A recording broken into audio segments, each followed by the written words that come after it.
वाणी पलटू साहब जी की कुंडलियाँ। साहिब के दरबार में केवल भक्ति प्यार, साहिब के दरबार में केवल भक्ति प्यार। सत्संग के ये वचन हजूर महाराज जी द्वारा फरमाए गए सत्संग के हिंदी अनुवाद पर आधारित हैं। हर एक महात्मा का एक ही संदेश है, एक ही उपदेश है। अगर हम खुले दिल से किसी भी महात्मा की वाणी की खोज करें तो पता चलेगा कि हर एक महात्मा ने एक ही उपदेश दिया है।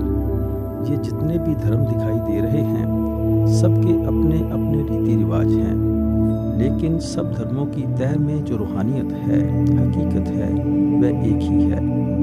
संत महात्मा हमें रीति रिवाजों में फंसाने के लिए नहीं आते, वह तो सिर्फ रूहानियत का प्रचार करने के लिए आते हैं।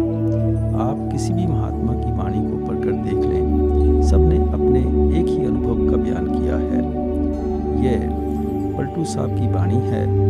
पलटू साहब यूपी के अंदर अयोध्या नगरी में एक प्रसिद्ध महात्मा हुए हैं। जो कुछ भी आपने कहा है बड़े साहस और निडरता के साथ कहा है। आप उपदेश करते हैं कि हम सबको उस परमात्मा की तलाश है। हम सब दुनिया के जीव वापस जाकर उस परमात्मा से मिलना चाहते हैं। हमारी आत्मा उस परमात्मा का अंश है। हम उस सतनाम रूपी समुद्र के कतरे हैं। हम उस मालिक से बिछुड़कर इस माया के जाल में फंसे हुए हैं। यहाँ आकर हमारी आत्मा ने मन का साथ ले लिया है और मन इंद्रियों के भोगों, विषय विकारों, शराबों, कबाबों और दुनिया के धंधों का आशिक है। हम मन के अधीन होकर जो जो अच्छे या बुरे कर्म करते हैं उनका नतीजा साथ साथ हमारी आत्मा को भी भुगतना पड़ता है। महात्मा समझाते हैं कि ये जो कुछ भी हम आंखों से देख रहे हैं ये कर्म भूमि है, कर्मा संधरा खेत है। यहाँ आकर हम जैसा बीज बोएंगे वैसी ही फसल काटने के लिए आना पड़ेगा। अगर कोई मिर्च बोता है तो वह मिर्च की फसल काटता है। अगर कोई आम का पौधा लगाता है तो वह आम का फल खाता है। अगर अच्छे कर्म करेंगे तो अच्छा नतीजा भुगतने के लिए आ जाएंगे। बुरे कर्म करेंगे तो बुरा नतीजा भुगतने के लिए आ जाएंगे। ना अच्छे कर्मों के कारण हम देह के बंधनों से आज़ाद हो सकते हैं और ना ही बुरे कर्मों के कारण देह के बंधनों से आज़ाद हो सकते हैं। अगर नेक कर्म भी करते हैं तो क्या नतीजा होता है? सेठ शाहूकार या राजा महाराजा बनकर आ जाते हैं। कौमों, मजहबों, मुल्कों की हुकूमत हासिल करके आ जाते हैं। हाथ से झाड़ू निकल जाता है और हुकूमत की बागडोर मिल जाती है। झोंपड़ी से बिस्तर उठाकर महलों में बिछा लेते हैं। लोहे की जंजीरें उतर जाती हैं, सोने की बेड़ियां पड़ जाती हैं। सी क्लास से निकलकर जेल की ए क्लास में चले जाते हैं। ज़्यादा से ज़्यादा स्वर्गों और वैकुंठों में पहुंच जाते हैं। लेकिन वह भी भोग जोनियाँ हैं, एक निश्चित समय के लिए मिलती हैं। उन्हें भोग कर हमें इसी 84 के जेल खाने में आना पड़ता है। अगर बुरे कर्म करते हैं फिर तो नरक और 84 हमारे लिए तैयार ही रहती है। क्या राजा, क्या प्रजा, क्या अमीर, क्या गरीब, क्या औरत, क्या आदमी, हम सब दुनिया के जीव यहाँ आकर अपने अपने कर्मों का हिसाब दे रहे हैं। इस दुनिया को महात्मा दुखों और सुखों की नगरी इसलिए कहते हैं कि अपने कर्मों के अनुसार हमें यहाँ थोड़े बहुत सुख भी मिल जाते हैं और दुखों का भी सामना करना पड़ता है। गुरु अर्जन देव जी फरमाते हैं, हरख सो का नगर एह किया, से उबरे जो सतगुर शरणैया। यहाँ कोई जीव ऐसा नहीं मिलेगा जिसे केवल दुख ही दुख भुगतने पड़ते हों, कभी सुख का सांस ना आया हो। ना कोई ऐसा इंसान मिलेगा जिसे सुख ही सुख मिलते हों, कभी दुखों का सामना ना करना पड़ा हो। अगर 10 दिन दुख के गुजर जाते हैं तो थोड़ा बहुत सुख का सांस भी आ जाता है। जब तक हम देह में बैठे हैं दुख सुख तो आते ही रहेंगे, क्योंकि हम सभी इस जामे में या इस दुनिया में पुण्यों और पापों की वजह से आते हैं। अगर हमारे सिर्फ पुण्य होते तो हम स्वर्गों में बैठे होते, केवल पाप होते तो हम नरकों में जलते होते। कुछ पुण्य मिलते हैं, कुछ पाप, तभी हमें इंसान का जमा मिलता है। हम इस दुनिया में आकर सुख दुख का हिसाब दे रहे हैं। किसी के पुण्य ज़्यादा हैं और पाप थोड़े हैं, इसलिए वह ज़्यादा सुखी और थोड़ा दुखी है। किसी के ज़्यादा पाप हैं, थोड़े पुण्य हैं, इसलिए वह दुखी ज़्यादा है, सुखी कम है। लेकिन जब तक हम देह में बैठे हैं, हम सबको दुख और मुसीबतें तो भुगतनी ही पड़ती हैं। महात्मा समझाते हैं कि अगर हम हमेशा के लिए सुख और शांति हासिल करना चाहते हैं तो अपने घर पहुंचकर ही कर सकते हैं, वापस जाकर परमात्मा से मिलकर ही कर सकते हैं। महात्मा आत्मा और परमात्मा के रिश्ते को पत्नी और पति का रिश्ता कहकर याद करते हैं, क्योंकि पत्नी और पति का रिश्ता प्रेम, प्यार और भक्ति का रिश्ता होता है। रामाकृष्ण मिशन वाले इसे माँ और बेटे का रिश्ता कहते हैं। इन सभी रिश्तों की जो असल कड़ी है वह केवल भक्ति और प्यार है। इसी प्रकार हजरत ईसा ने इसे बाप और बेटे का रिश्ता कहकर समझाया है। बाप और बेटे का रिश्ता भी प्रेम और प्यार का रिश्ता है। इसलिए हर एक महात्मा यही उपदेश देता है कि आत्मा और परमात्मा का रिश्ता केवल प्रेम और भक्ति का रिश्ता है। इसलिए हम कई बार कहते हैं प्रेम परमात्मा है और परमात्मा प्रेम है, यानी परमात्मा से प्यार करके ही हम वापस जाकर उससे मिल सकते हैं। अब मन में ख्याल आता है कि परमात्मा को तो कभी किसी ने देखा नहीं, फिर परमात्मा से प्यार किस तरह करें, उसकी भक्ति किस तरह करें। जिस चीज़ को कभी आंखों से देखा ही नहीं, उससे प्यार कैसे कर सकते हैं, उसकी भक्ति कैसे कर सकते हैं। किसकी भक्ति, किसका प्यार, किसकी संगत हमारे ख्याल को परमात्मा की भक्ति और प्यार की तरफ ले जा सकती है। हम जिसकी भी भक्ति करेंगे, जिससे भी प्यार करेंगे, मरने के बाद हमें उसी की शक्ल अपनानी पड़ेगी। जहाँ आसा तहाँ बासा। जिन शक्लों और पदार्थों के साथ हमारा सारी उम्र तक का लगाव रहता है, मौत के समय वह ही सिनेमा की स्क्रीन की तरह हमारी आंखों के सामने आकर खड़े हो जाते हैं।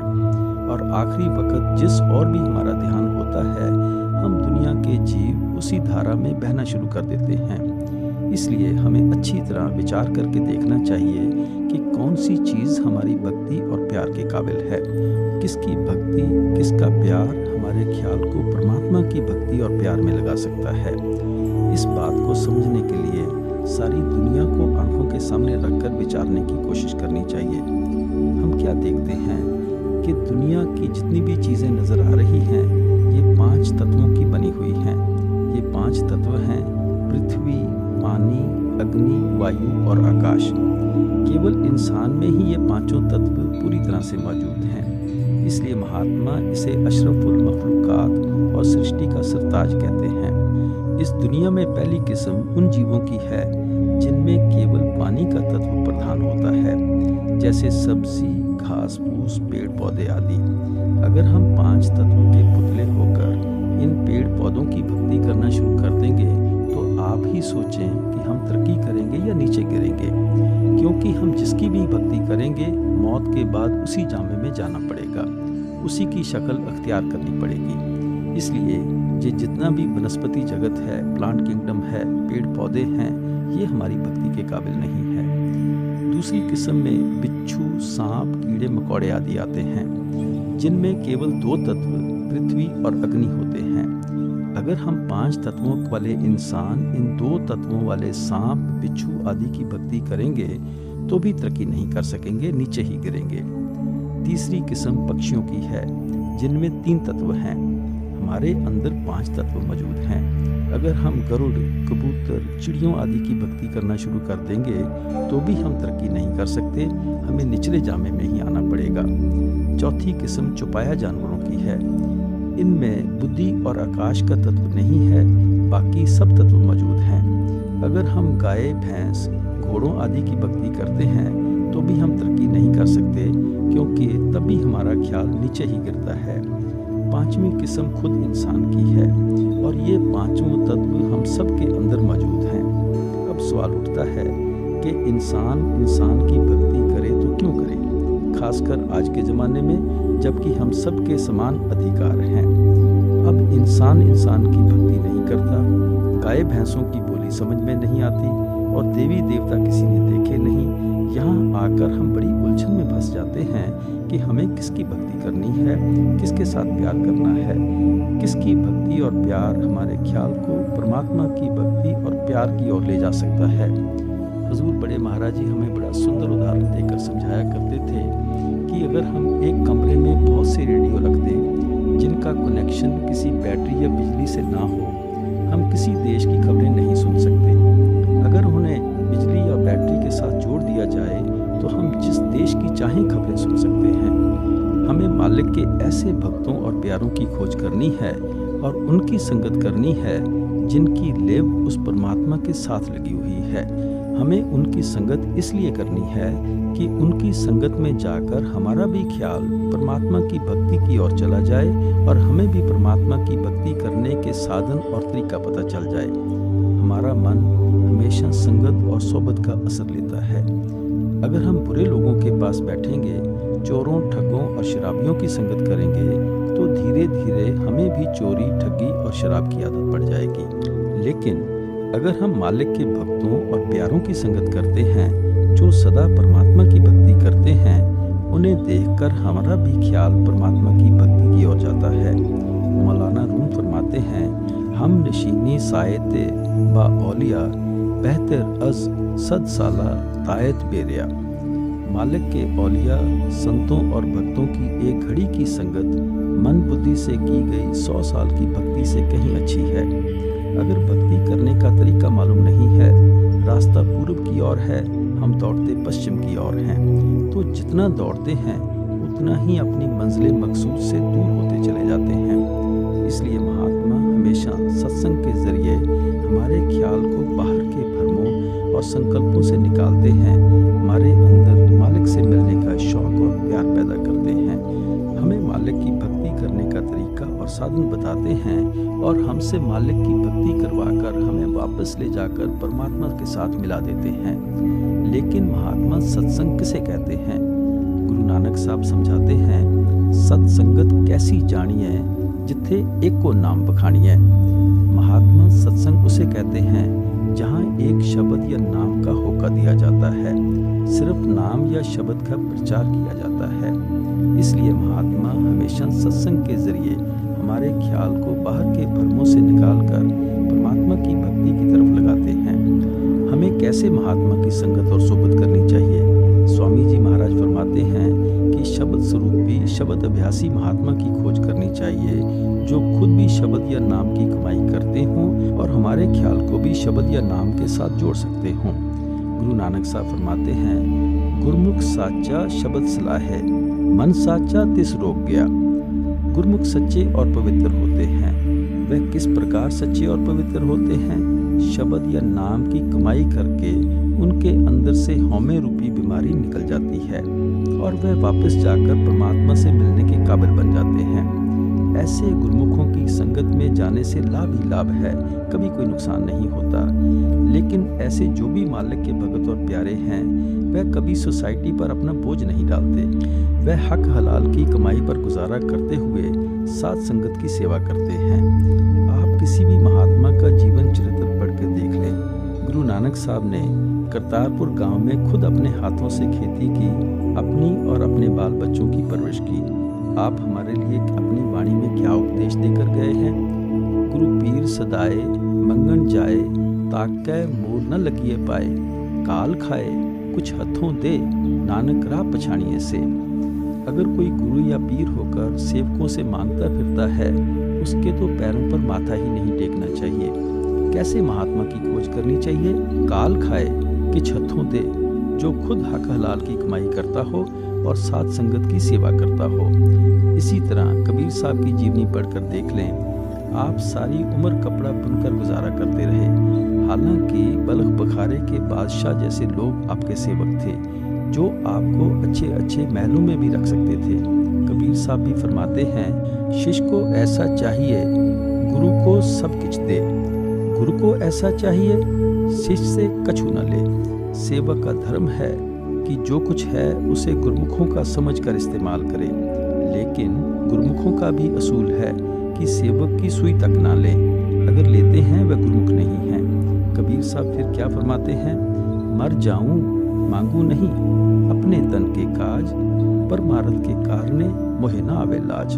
संत महात्मा हमारा पैसा परोपकार के लिए खर्च जरूर करवा देंगे, लेकिन खुद के लिए कुछ नहीं लेंगे। महात्मा रविदास के जीवन के बारे में आप जानते ही हैं कि किस प्रकार आप जीवन भर जूतियां गांठ गांठ कर अपना गुजारा करते रहे। हालांकि आपके शिष्यों में राजा पीपा और मीराबाई जैसे बड़े बड़े लोग भी थे। मीराबाई मेवाड़ की रानी थी। उसे बिरादरी के लोगों ने ताना मारा कि तू खुद तो महलों की रानी बनी बैठी है और तेरा गुरु जूतियां गांठ गांठ कर गुजारा कर रहा है। ये कुदरती है कि सेवक अपने गुरु के बारे में ताना सहन नहीं कर सकता। वह एक बड़ा कीमती हीरा लेकर महात्मा रविदास की कुटिया में गई और हाथ जोड़कर विनती की कि गुरुदेव, मुझे लोक लाज सताती है, दुनिया ताने सुनाती है। आप इस हीरे को बेचकर अपने लिए एक अच्छा और सुंदर मकान बनाकर सुख की जिंदगी गुजारें। इस पर रविदास जी ने फरमाया कि बेटी, मुझे तो जो कुछ भी प्राप्त हुआ है इस कुंड के पानी से हुआ है, जूतियां गांठने से ही मिला है।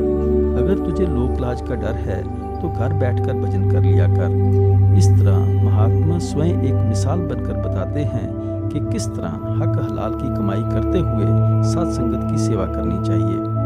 इसलिए महात्मा समझाते हैं कि हमें ऐसे गुरुमुखों की संगत करनी चाहिए।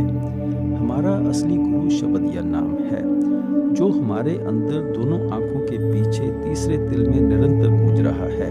हम बाहर गुरुमुखों से इसलिए प्यार करते हैं कि वह शब्द या नाम में से आते हैं, दुनिया में आकर शब्द या नाम का ही प्रचार करते हैं और वापस जाकर शब्द या नाम में ही समा जाते हैं। गुरु रामदास जी फरमाते हैं, वाणी गुरु गुरु है वाणी, विच वाणी अमृत सारे। वह जो वाणी है, शब्द या नाम है, वह हमारा गुरु है और सतगुरु का असली स्वरूप भी शब्द या नाम है। जैसा कि पहले अर्ज किया जा चुका है, इंसान का गुरु केवल इंसान ही हो सकता है। गाय भैंसों की बोली हमें समझ नहीं आती, देवी देवता किसी ने देखे नहीं। जब तक कोई इंसान के रूप में हमें ना समझाए, हम इस अज्ञानता के अंधेरे से कभी निकल नहीं सकते। सतगुरु सतनाम रूपी समुद्र से शब्द में से आते हैं, शब्द का ही प्रचार करते हैं। लेकिन कौन सी वाणी हमारा गुरु है? गुरु अमरदास जी फरमाते हैं, वाणी वजी चौ जुगी सचो सच सुनाए। वह वाणी चारों युगों से चली आ रही है। वह वाणी सतयुग में भी थी, त्रेता और द्वापर में भी थी, अब भी है और आगे भी रहेगी। ये नहीं कि वह वाणी पहले कुछ और थी या आगे जाकर कुछ और हो जाएगी। ना तो उस वाणी का इतिहास खोजा जा सकता है और ना ही इसकी कोई मियाद मुकर्रर की जा सकती है। सबसे पहले वह वाणी थी, सब कुछ उस वाणी ने पैदा किया। जो कुछ हम आंखों से देख रहे हैं, ये सब नाश और फना हो जाएगा, लेकिन इसे पैदा करने वाली वाणी कभी नाश नहीं होती। वह वाणी ना पंजाबी में लिखी जा सकती है, ना हिंदी में। हम दुनिया के जीव व्यर्थ ही अलग अलग भाषाओं के विवाद में फंसे हुए हैं। वह तो अनरिटन लॉ, अनस्पोकन लैंग्वेज है और दिन रात हमारे अंदर गूंज रही है। वह वाणी हम सबका गुरु है। वह वाणी कहाँ है? गुरु नानक देव जी खुद फरमाते हैं, अंतर जोत निरंतर बाणी, साचे साहेब स्यों लिबलाई। हम सबके अंदर आंखों के पीछे तीसरे तिल में एक ज्योति जल रही है। उस ज्योति में से एक मीठी और सुरीली आवाज उठ रही है।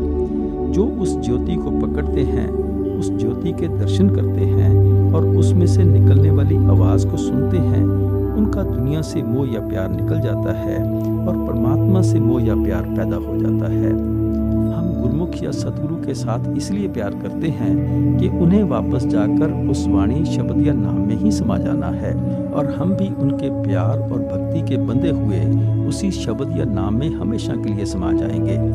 इसलिए पलटू साहब फरमाते हैं कि ऐसे मालिक के भक्तों और प्यारों की संगत में जाकर ही हमारा ख्याल मालिक की भक्ति, मालिक के प्यार की ओर जाता है। हमारे अंदर मालिक की भक्ति का शौक, उसका प्यार और विरह तथा उससे मिलने की तड़प पैदा होती है। ऐसे महात्माओं की संगत में हम किस तरह फायदा उठा सकते हैं? पलटू साहब समझाते हैं कि नम्रता और आजिज़ी के जरिए हम फायदा उठा सकते हैं।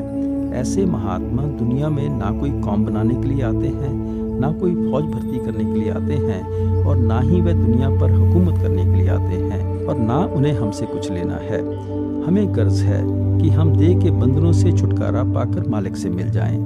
जितनी हमारे मन में नम्रता होगी, प्रेम, प्यार और विरह होगी, उतना ही हम उन मालिक के भक्तों और प्यारों की संगत से लाभ उठा सकेंगे। पलटू साहब इतिहास से बड़ी सुंदर मिसालें दे देकर समझा रहे हैं कि मालिक के प्यारों और भक्तों की संगत से लोग किस तरह फायदा उठाते रहे हैं। केवल भक्ति प्यार साहिब भक्ति में राजी, तजा सकल पकवान लिया दासी सुत भाजी। आप फरमाते हैं कि श्री कृष्ण जी महाराज दुर्योधन की नगरी में जाते हैं। दुर्योधन को इस बात का अभिमान और अहंकार था कि मैं राजा हूँ, कृष्ण जी मेरे महलों में आकर ठहरेंगे और मेरे यहाँ अच्छे अच्छे पकवान खाएंगे। लेकिन भगवान कृष्ण सीधे विदुर के घर गए, उसके घर का रूखा सूखा साग और रोटी खाई, क्योंकि विदुर के अंदर सच्चा प्रेम था, सच्चा प्यार था। आपको अभिमानी पुरुष से क्या लेना था? मालिक के भगत और प्यारे तो हमेशा नम्रता, प्रेम और प्यार के बंधे हुए होते हैं। जप तप नेम आचार करे बहु तेरा कोई, खाए सेवरी के बेर मुए सब ऋषि मुनि रोई। अब श्री रामचंद्र जी महाराज का उदाहरण देते हैं। जब आप वनवास में थे तब बहुत से तपस्वियों, ऋषियों, मुनियों को इस बात का अहंकार था कि भगवान हमारी कुटिया में पधारेंगे। उनको देखकर गरीब शबरी के मन में भी चाव और प्यार पैदा हुआ कि रामचंद्र जी महाराज उसकी कुटिया में क्यों न पधारें। अब सोचती है, अगर भगवान मेरी कुटिया में आ गए तो मैं उन्हें खाने के लिए क्या पेश करूंगी? गरीब जाति की थी, उसे पेड़ों पर से फल कौन तोड़ने देता? वह जंगल में जाती है, जो भी बेर उसे नीचे गिरे हुए मिलते हैं उन्हें इकट्ठा करके घर ले आती है। फिर ख्याल आता है कि अगर ये बेर खट्टे हुए तो भगवान को देने के काबिल नहीं होंगे, इसलिए वह एक एक बेर को चखती है।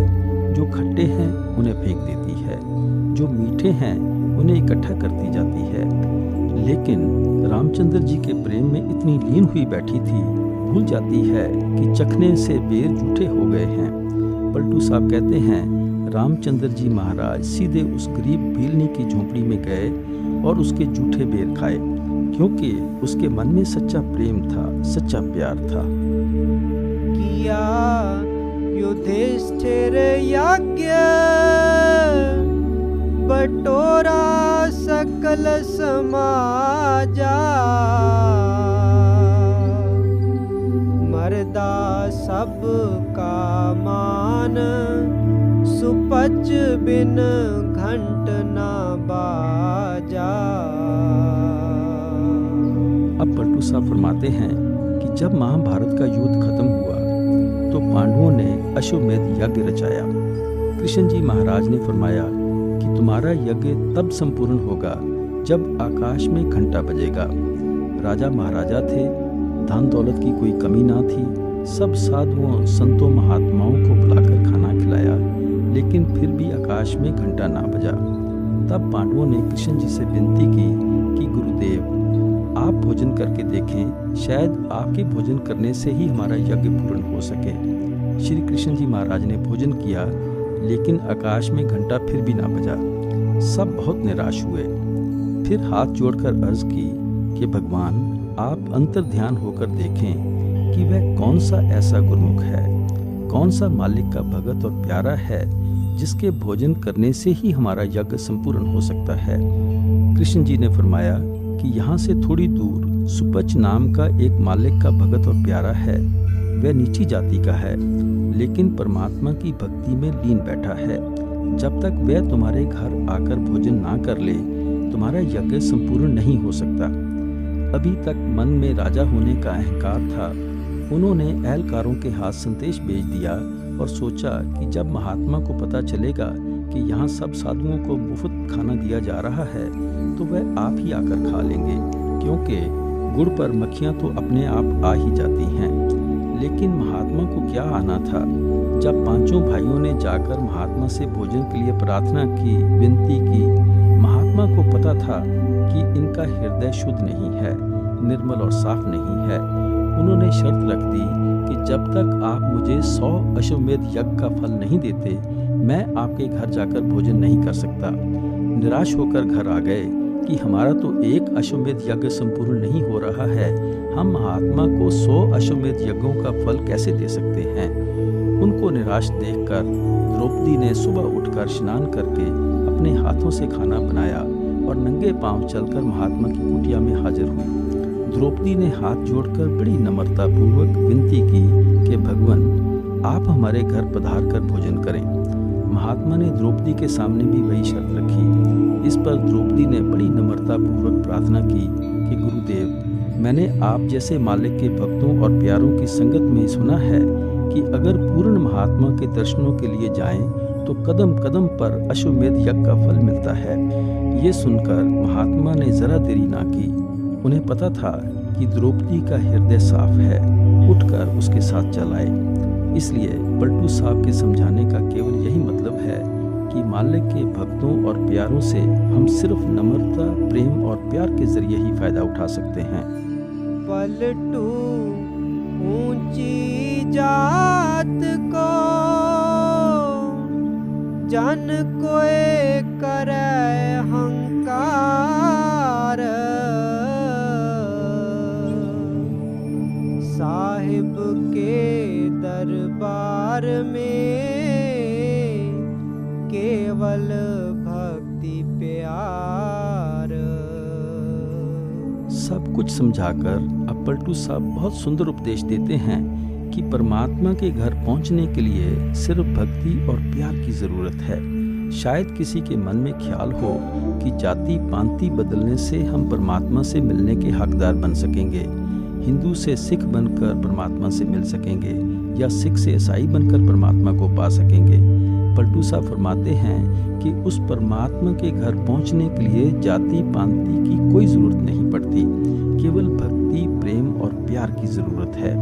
कबीर साहब का भी यही उपदेश है, जात पात पूछे ना कोई, हर को भजे सो हर का होए। यानी परमात्मा के घर पहुंचने के लिए जाति पांति की कोई पूछ पड़ताल नहीं होती। जो परमात्मा की भक्ति करता है वह परमात्मा का रूप बन जाता है। गुरु अमरदास जी फरमाते हैं, जिथे लेखा मंगिए तिथे दे जात न जाए। जिस जगह हमारे कर्मों का हिसाब किया जाता है वहाँ ना तो हमारा शरीर पहुँचता है ना हमारी जाति। ये जितनी भी जातियाँ हैं इनका संबंध या ताल्लुक इस शरीर के साथ है। इस शरीर को या तो अग्नि के स्पुर्द हो जाना है या मिट्टी के नीचे दबकर रह जाना है। हमारी सबकी जाति पांति यहीं रुलती रह जाती है। ना उस परमात्मा की कोई जाति है और ना हमारी आत्मा की कोई जाति है। आप देखें, कभी किसी ने आज तक ये नहीं कहा कि वह परमात्मा हिंदू है, वह सिख है, ईसाई है या मुसलमान है। मुसलमान फकीर भी उसे रब्बुल आलमीन कहकर पुकारते हैं, यानी वह रब या परमात्मा जो सारी दुनिया का एक ही है। हर एक महात्मा यही समझाते हैं कि परमात्मा एक है। हमेशा से वह एक ही परमात्मा चला आ रहा है। उसकी कोई कौम नहीं है, कोई मजहब नहीं है, कोई मुल्क नहीं है। गुरु अर्जन देव जी कहते हैं, वर्ण जात चहन नहीं कोई। उस परमात्मा की कोई शक्ल नहीं है, कोई रंग नहीं है, कोई रूप नहीं है, ना ही उसकी कोई जाति है। प्रसिद्ध मुसलमान फकीर बुल्ले शाह भी यही कहते हैं, अमला होते हों निबेड़े खड़ी रहन गिया जाता। जो अपने अमलों की ओर, कर्मों की ओर ध्यान देते हैं, उन्हीं का हिसाब किताब खत्म किया जाता है। जिन्हें अपनी जाति पांति का अहंकार है उन्हें वहाँ कोई नहीं पूछता। गुरु अमरदास जी ने तो जाति पाति का यहाँ तक खंडन किया है, बिन नाम में सब नीच जात हैं, बिष्टा के कीड़े हुए। जो शब्द या नाम की कमाई नहीं करते उनसे ज्यादा नीची जाति वाला कौन हो सकता है, क्योंकि मौत के बाद उन्होंने गंदगी के कीड़े बनना है। किनकी जाति ऊंची है? जिस नाम हृदय सो सबते ऊंचा, जिसके अंदर नाम बस जाता है। जो उठते बैठते चलते फिरते शब्द या नाम की कमाई में लगे रहते हैं वह ऊंचे हैं, उन्हें वापस जाकर उस परमात्मा में समा जाना है। आप देखें, परमात्मा एक है, उसी ने हम सबको पैदा किया है। अच्छी तरह से देखें, हर एक इंसान के नाक, मुंह, कान वगैरह एक जैसे हैं। मौसम की गर्मी सर्दी के कारण हमारे रंग रूप में ज़रूर कुछ तब्दीली आ जाती है। वह परमात्मा खुद ही हर एक के शरीर में बैठा हुआ है और हर एक को अंदर ही परमात्मा की खोज करनी है। अगर फिर भी कोई किसी से नफरत करता है तो वह परमात्मा से नफरत करता है। अगर किसी एक कौम या मज़हब के लोग दूसरी कौम और मज़हब से नफरत करते हैं तो इसका अर्थ ये हुआ कि अभी तक उस कौम और मज़हब में मालिक के मिलने का शौक़ और प्यार ही पैदा नहीं हुआ। जिनका परमात्मा के साथ प्यार होता है वह परमात्मा की खलकत या उसके पैदा किए गए जीवों के साथ भी प्यार करते हैं। इन मज़हबों का उद्देश्य हमारे अंदर भक्ति भाव पैदा करना है, मालिक से मिलने का इश्क और प्यार पैदा करना है। एक दूसरे के प्रति नफरत पैदा करना नहीं है। ये नहीं कि एक मज़हब के लोग दूसरे को देख भी ना सकें और एक दूसरे के गले काटने की योजनाएं बनाएं। ये कोई भक्ति करने का तरीका नहीं है। अगर हम किसी को मारते हैं तो इसका अर्थ हुआ कि हम परमात्मा को मारते हैं। जब हर एक के अंदर वह परमात्मा बैठा है, हम बुरा किसे कह सकते हैं। इसलिए सब महात्मा हमें यही उपदेश देते हैं कि व्यर्थ ही छोटे छोटे दारों में ना फंसो, जाति पांति के भेदभाव में ना उलझो, अपने अंदर मालिक की भक्ति का सच्चा इश्क पैदा करो, सच्चा प्रेम और प्यार पैदा करो। ये जातियां हमें परमात्मा से नहीं मिलाएंगी, बल्कि उसकी भक्ति और प्यार, उसका सच्चा इश्क और प्रेम ही हमें वापस ले जाकर उससे मिलाएगा। उल्टा हुआ गगन में, तिसमें जरे चिराग, उल्टा हुआ गगन में, तिसमें जरे चिराग। इस कुंडली में पलटू साहब हमें मालिक की भक्ति करने का तरीका और साधन बताते हैं। आप फरमाते हैं कि जिस परमात्मा की सबको तलाश है वह कहीं बाहर नहीं है, वह हमारे शरीर के अंदर है। तुलसी साहब भी इसके बारे में फरमाते हैं कि शरीर से बाहर जहाँ भी हम परमात्मा की भक्ति करते हैं वह नकली मंदिर, नकली मस्जिदें, नकली गुरुद्वारे हैं। असली मंदिर, मस्जिद, गुरुद्वारा, असली गिरजाघर हमारा अपना शरीर है। जो कुछ महात्मा समझाते हैं वह बिल्कुल सच है। हमारा रूहानी सफ़र पैरों के तलवों से शुरू होकर सिर की चोटी तक है।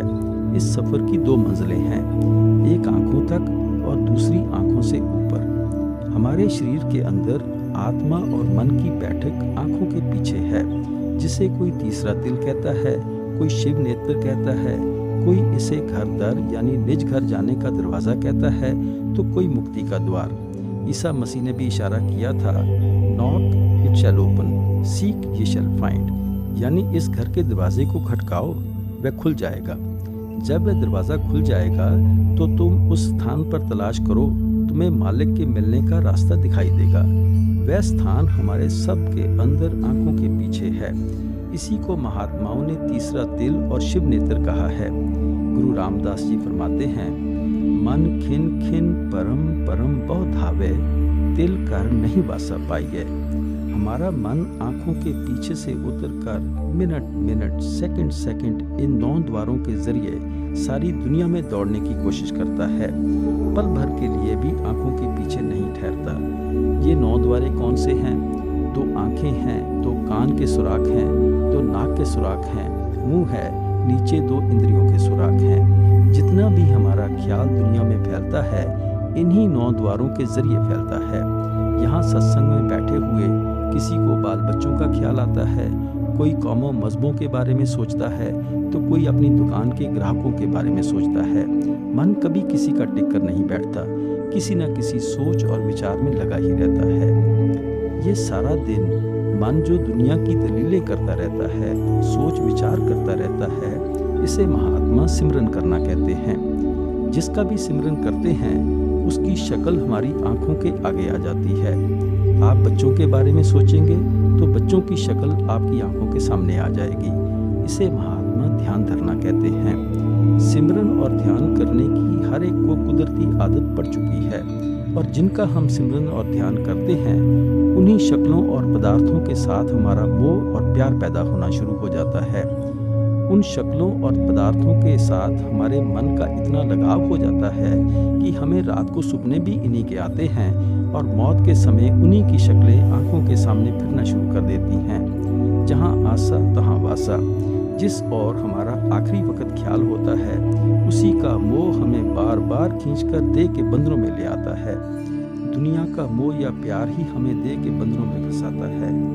दुनिया की शक्लों और पदार्थों से मोह या प्यार करके उन्हीं का सिमरन और ध्यान करके हम उनके साथ लगाव पैदा कर लेते हैं।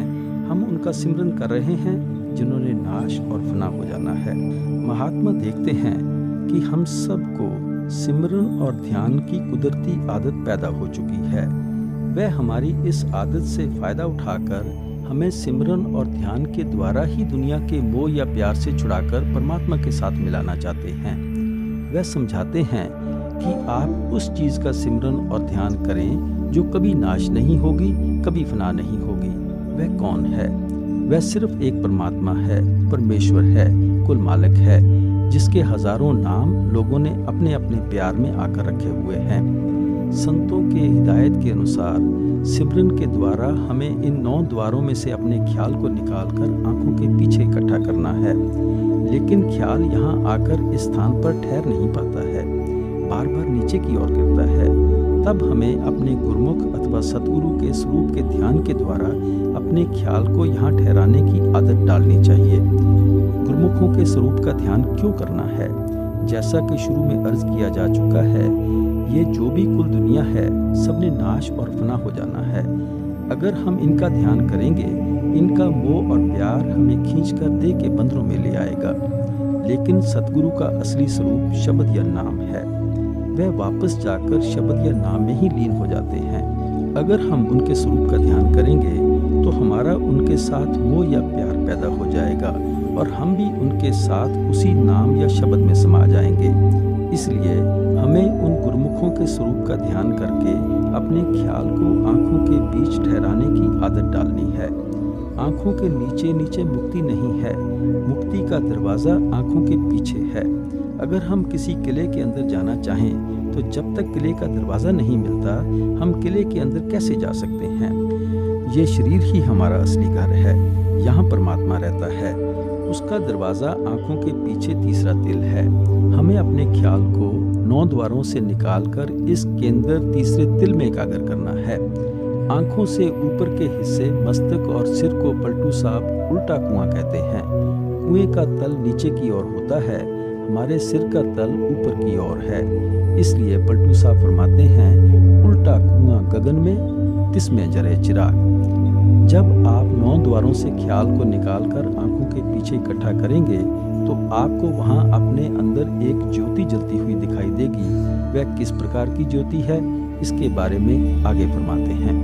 तिसमें जरे चिराग बिना रोगन बिन बाती। बाहर जितने भी चिराग या दिए जलाए जाते हैं उनमें तेल और बाती की जरूरत होती है। लेकिन जिस चिराग और ज्योति का जिक्र पलटू साहब कर रहे हैं, जो ज्योति हम सबके अंदर है, जो चोरों ठगों के अंदर, साधु संतों महात्माओं के अंदर जल रही है, उस ज्योति के लिए ना तेल की जरूरत पड़ती है ना बत्ती की। वह ज्योति कब तक हमारे अंदर जलती रहती है? पलटू साहब आगे फरमाते हैं, 6 ऋतु 12 मास रहत जरत दिन राती। साल में 6 ऋतुएं होती हैं, 12 महीने होते हैं और दिन तथा रात होते हैं। वह ज्योति दिन रात 24 घंटे हर एक के अंदर जलती रहती है। लेकिन कौन भाग्यशाली अंदर जाकर उस ज्योति के दर्शन करते हैं? पलटू साहब आगे बताते हैं, सतगुर मिला जो होए ताहे की नजर में आवे। जो गुरमुखों की संगत करते हैं, जो उनके समझाने के अनुसार सिमरन और ध्यान के जरिए 9 द्वारों में से ख्याल को निकालकर आंखों के पीछे एकाग्र करते हैं, वही अंदर उस ज्योति के दर्शन कर पाते हैं। क्या हम मन और बुद्धि की मदद से ग्रंथ, पोथियां, वेद, शास्त्र आदि पढ़कर, सुनकर उस ज्योति के दर्शन कर सकेंगे? पलटू साहब फरमाते हैं, बिन सतगुर को होए नहीं वाको दर्शावे। जो गुरुमुख या सतगुरु की संगत नहीं करते, जो मन और बुद्धि के सहारे उस ज्योति को ढूंढने की कोशिश करते हैं, उनको उस ज्योति के कभी दर्शन नहीं होते। निकसै एक आवाज चिराग की ज्योति माही। उस ज्योति के अंदर से मीठी और सुरीली से सुरीली आवाज उठ रही है। इस आवाज को कोई महात्मा वाणी कहते हैं, कोई कलमा कहते हैं, कोई शब्द, कोई नाम, तो कोई आकाशवाणी, निर्मल नाद, दिव्य ध्वनि आदि कहकर समझाते हैं। हजरत ईसा ने इसी आवाज को लागोस और वर्ड कहा है। वह आवाज कहीं बाहर नहीं है, वह आवाज हमारी आंखों के पीछे तीसरे तिल पर दिन रात हर एक के अंदर धुनकारें दे रही है। गुरु अमरदास जी भी इसी आवाज का जिक्र करते हैं। 9 दरवाजे 10वें मुक्ता अनहद शब्द बजावणिया। मुक्ति का दरवाजा आंखों के नीचे नहीं है, आंखों के पीछे है, जहां सबके अंदर अनहद शब्द धुनकारें दे रहा है। तुलसी साहब समझाते हैं, कुदरती काबे की तू महराब में सुन गौर से, आ रही धुर से सदा तेरे बुलाने के लिए। हमारा शरीर कुदरती काबा है, इसके अंदर जाकर ही हमें परमात्मा से मिलने का हज करना है, और हमारा माथा इस कुदरती काबे की महराब है। आपने मस्जिद में महराब देखी होगी, जिसमें खड़े होकर मुल्ला ऊंची आवाज में बांग देता है, कलमा पढ़ता है। इसके अंदर ख्याल को इकट्ठा करो, आपको ये असली कलमा, असली बांगे आसमानी सुनाई देगी। वह मीठी और सुरीली आवाज जो मालिक की दरगाह से उठती है, वह सबके अंदर आंखों के पीछे दिन रात धुनकारें दे रही है। पलटू साहब फरमाते हैं, निकसे एक आवाज चिराग की ज्योति ही माही। जब यहाँ ख्याल रखकर उस ज्योति के दर्शन करना शुरू कर देते हैं, तो साथ ही हमें घंटे और शंख की आवाज भी सुनाई देने लगती है। आप आगे फरमाते हैं, ज्ञान समाधि सुने और को सुनता नहीं। ये ज्ञान समाधि कौन सी है? जो समाधि हमारी अज्ञानता के अंधेरे को दूर करती है। हम जो मन और बुद्धि के सहारे समाधियां लगाते हैं, ये हमें अज्ञानता के अंधेरे की ओर ले जाती हैं। सतगुरु हमें जिस समाधि का तरीका बताते हैं कि सिमरन और ध्यान के द्वारा अपनी आत्मा और मन को आंखों के पीछे ले आओ, उस समाधि से हम अपने अंदर ही उस शब्द को सुनना शुरू कर देते हैं, उस ज्योति के दर्शन करने शुरू कर देते हैं। इस ज्योति का जिक्र सिर्फ पलटू साहब ही नहीं करते, बल्कि हर एक महात्मा ने इस ज्योति का जिक्र किया है। कबीर साहब कहते हैं, दीवा भले अगम का बिन बाती बिन तेल, कि वह अगम की ज्योति बिना बत्ती और बिना तेल के हमारे अंदर जल रही है। यही स्वामी जी महाराज फरमाते हैं, बसो तुम आए नैनन में, सिमट कर एक यहाँ होना, दुई यहाँ दूर हो जावे, दृष्टि ज्योत में धरना। जब तक हम इन दो आंखों से देखते हैं, हम द्वैत में फंसे हुए हैं। जब दो आंखों से ख्याल को निकालकर तीसरी आंख खोल लेंगे, हम एकता में आ जाएंगे। यहाँ स्वामी जी महाराज भी उसी ज्योति का जिक्र कर रहे हैं। हजरत ईसा ने भी इसी ज्योति की ओर इशारा किया है, if thy eye single thy whole body shall be full of light. अगर तू एक आंख वाला बन जाएगा, तो तेरा सारा शरीर नूर या प्रकाश से भर जाएगा। इस प्रकार हर एक महात्मा उस ज्योति का जिक्र करता है। हम यहाँ आंखों के पीछे अपने ख्याल को एकाग्र करके उस ज्योति के दर्शन करते हैं। आंखों के पीछे ख्याल को एकाग्र करके उस शब्द को, घंटे और शंख की आवाज को सुनना है।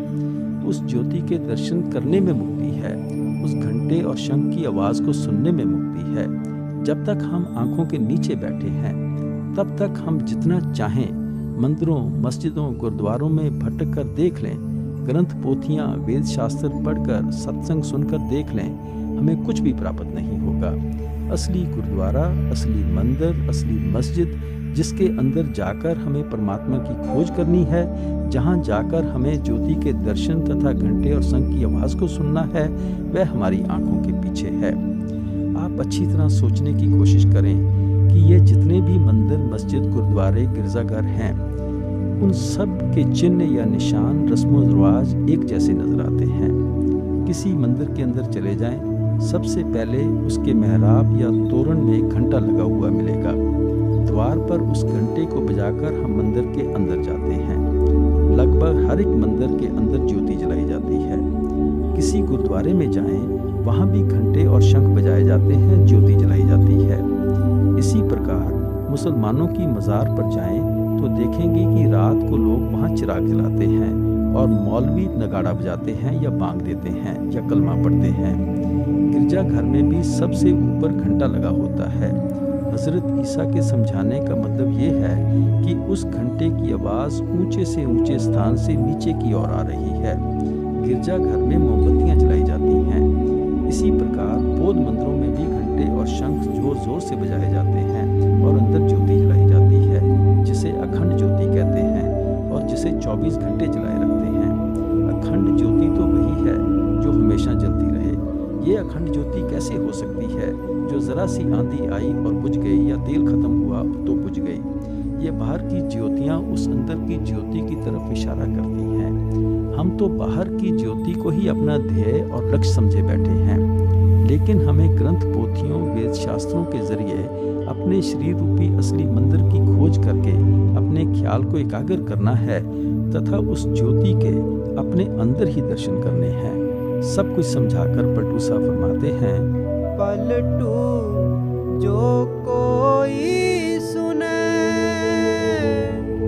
ताके पूरे भाग,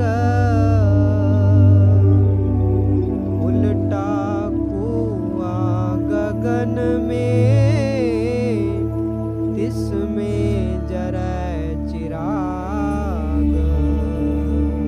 ये नहीं कि हर इंसान अपने अंदर ज्योति के दर्शन करने शुरू कर देगा या घंटे की आवाज़ को सुनना शुरू कर देगा।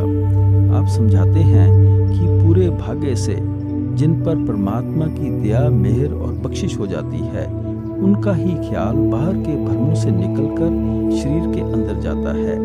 वही भाग्यशाली लोग सतगुरु की संगत से फायदा उठाकर सिमरन और ध्यान के जरिए अपने ख्याल को आंखों के पीछे इकट्ठा करके उस ज्योति के दर्शन करते हैं तथा उस घंटे और शंख की आवाज़ को सुन सकते हैं। इसलिए गुरु अमरदास जी लिखते हैं, हर साचे पावे सा पूजा होवे। अगर उस परमात्मा को भाएगा, उसे मंजूर होगा, तभी उसकी भक्ति कर सकेंगे। हम दुनिया के जीव अंधे हैं, वह परमात्मा आंखों वाला है। अंधे की कभी ताकत नहीं हो सकती कि वह आंखों वाले को पकड़ ले, जब तक आंखों वाला आवाज़ देकर उसे अपने पास न बुला ले या उसके हाथ में अपनी उंगली थमाकर उसे अपने नज़दीक न ले आए। इसलिए हम दुनिया के जीव इस अज्ञानता के अंधेरे तथा माया के जाल में फंसकर बिल्कुल अंधे हो चुके हैं। वह परमात्मा हम पर दया, मेहर और बख्शिश करे तो ही हमारा ख्याल उसकी भक्ति की ओर जा सकता है। इसलिए गुरु नानक साहब लिखते हैं, जीवन मरना सब तुझे ताई, जिस बख्शे तिस दे बढ़ियाई। है परमात्मा, हम सब का मरण जन्म तेरे हाथों में है। जिन पर तू बख्शिश करता है उनको ही तेरे साथ मिलने की बड़ाई मिलती है। 12 माह के शुरू में गुरु अर्जन देव जी प्रार्थना करते हैं, किरत कर्म के पिछड़े कर कृपा मेलो राम। हे परमात्मा, हम अपने कर्मों की वजह से ही तुझसे बिछड़कर भटक रहे हैं। चाहे अच्छे कर्म हैं चाहे बुरे, लेकिन ये हमारे कर्म ही हैं जो हमें तुझसे दूर रखे हुए हैं। अगर तू हम पर कृपा करे, दया मेहर बख्शिश करें और हमें अपने साथ मिला ले, तभी हम वापस जाकर तुझसे मिल सकते हैं। गुरु अर्जन साहब आगे फिर फरमाते हैं, आप पर लिया जे मिले बिछड़ क्यों रोवन। ऐ परमात्मा, अगर जीव के अपने अख्तियार में हो कि वह वापस जाकर तुझसे मिल सके, तो किसका दिल करता है कि तुझसे बिछड़कर बिलखता और रोता फिरे। हमारे वश में नहीं कि हम अपने आप तुझ तक पहुंच सकें। यही कबीर साहब का उपदेश है। साहब से सब होत है, बंदे ते कछु नाहें, राई ते पर्वत करे, पर्वत राई माहें। जो कुछ भी होना है साहिब या परमात्मा की दया मेहर और बख्शिश के जरिए ही होना है, जीव के कुछ अख्तियार में नहीं है। जब वह परमात्मा दया मेहर और बख्शिश करता है, हम राई से पर्वत बन जाते हैं अथवा आत्मा से परमात्मा बन जाते हैं। फिर पता चलता है कि जिस परमात्मा की हम खोज कर रहे थे वह तो हमारी आत्मा के ही अंदर है। परमात्मा हम पर किस तरह दया मेहर और बख्शिश करता है, गुरु अमरदास जी फरमाते हैं, कर्म होवे सतगुर मिलाए, सेवा सुरत शब्द चितलाए। यहाँ कर्म से मतलब बख्शिश है। मालिक की बख्शिश हुई तो हमारा गुरमुखों से मिलाप हो गया, और गुरमुखों ने बख्शिश की तो हमें अंदर सुरत या आत्मा को शब्द के साथ जोड़ने का भेद मिल गया। जब हम सुरत शब्द का अभ्यास करते हैं, हमारे अंदर से दुनिया का मोह या प्यार निकल जाता है, परमात्मा के साथ हमारा मोह या प्यार पैदा हो जाता है। गुरु अमरदास जी तो परमात्मा के लिए यहाँ तक कहते हैं, खोटे खरे तुद आप हो पाए, तुद आपे परखे लोक सबाए, खरे पर खजाने पाए, खोटे परम पुलावणिया। ऐ परमात्मा, सब दुनिया के जीवों को तूने खुद पैदा किया है। खोटे भी तूने पैदा किए हैं और खरे भी तूने पैदा किए हैं, और तू खुद ही उन्हें परखने बैठ गया है कि खोटे कौन से हैं और खरे कौन से। जिनको तू परख के काबिल बना लेता है वह वापस जाकर तुझसे मिल जाते हैं। जिनको तू परख के काबिल नहीं बनाता वह खोटे ही रह जाते हैं। इसलिए पलटू साहब फरमाते हैं, पलटू जो कोई सुने ताके पूरे भाग, उल्टा कुआं गगन में तिसमें जरे चिराग। वह बड़े खुशकिस्मत लोग हैं, बड़े भाग्यशाली जीव हैं जो परमात्मा की दया मेहर बख्शिश के द्वारा अपने अंदर उस ज्योति के दर्शन करते हैं, उस घंटे और शंख की आवाज़ को सुनते हैं। इस शब्द में पलटू साहब ने बड़ी अच्छी तरह समझाया है कि हमें क्यों परमात्मा की खोज या भक्ति करनी है और इस देह या शरीर के अंदर जाकर किस प्रकार परमात्मा को प्राप्त करना है। पलटू जो कोई